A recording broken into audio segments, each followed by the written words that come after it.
Hello, welcome to today's theme of watercolor tutorials, painting simple landscapes.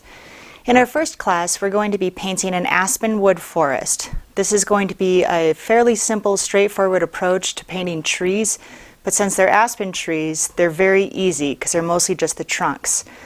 So for the beginning student that wants to learn how to paint in layers and how to make something that is simple and yet beautiful at the end, you've come to the right place. Let's go ahead and get started. Okay, we're going to be painting an aspen tree forest. Here's the reference. I simplified the trees a little bit because the dimensions of my paper are not as long and skinny as this. So the first step is to draw the aspen trees and protect them with masking fluid. When that's dry, you can mix up this really bright golden yellow color, and then we're going to start spattering those in. So get that color mixed up, and I have a nice large round brush. I want the color to be nice and intense, and the leaves are fairly large, so I'm going to just take my brush loaded with color and spatter it like this gently so that I have those nice round droplets. And I'm just going to let several colors of yellow mix together on the page. And I also have some oranges and some reds. Together they'll make a nice, interesting blend of those yellows and oranges that I see in an aspen forest. And everything is covered with the leaves, so I'm just going to lay down this nice bright yellow everywhere that I see it.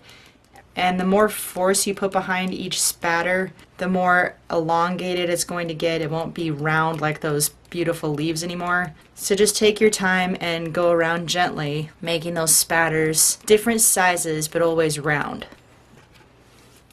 If you want a little bit of texture, just spray the paper gently with a spray bottle and you can see what happens to the leaves. They're going to lose their shape a bit.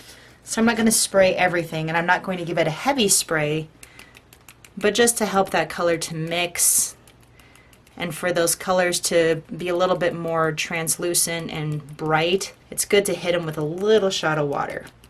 Now I'm getting that brighter orangey yellow color that I was looking for. And if I want the water to spread a little bit and the color to be a little bit more solid, I can put it down and then I can use my breath to blow just like that and make those colors move, but I'm still not applying the brush to the paper. Work this way until you have enough spatter over everything. And once you feel like there's enough color on the page, go ahead and let it dry. All of my spatters are dry, so now I need to do the trickier step of adding these darks. And I need to do that before I take the masking fluid off the trees. These are complex shapes, and the droplets need to be distinct. So the easiest way to protect those golden drops of leaves is to protect them with masking fluid before I put down the background. So that's what I'm going to do now. So up here, for example, I have some of these leaves that have their independent shapes, and then the dark background is all the way around them. So I'm just going to carefully choose some of these places and mask them. And this is going to really determine how effective your final composition looks. So just take as long as you need and protect all of those individual leaves that are up against a very dark background. And I'll come back when those leaves are protected.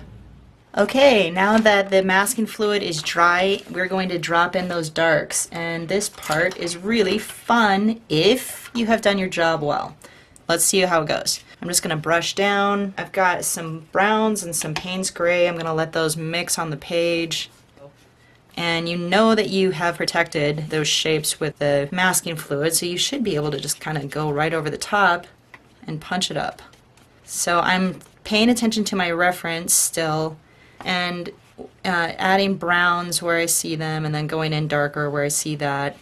Not everything is just boom, a sheet of darkness. So I don't want to cover up all of my things, especially since I didn't protect every single leaf. And I'm just going to drop in a lot of these darks, especially in the corners. Again, we're letting these colors mix on the page.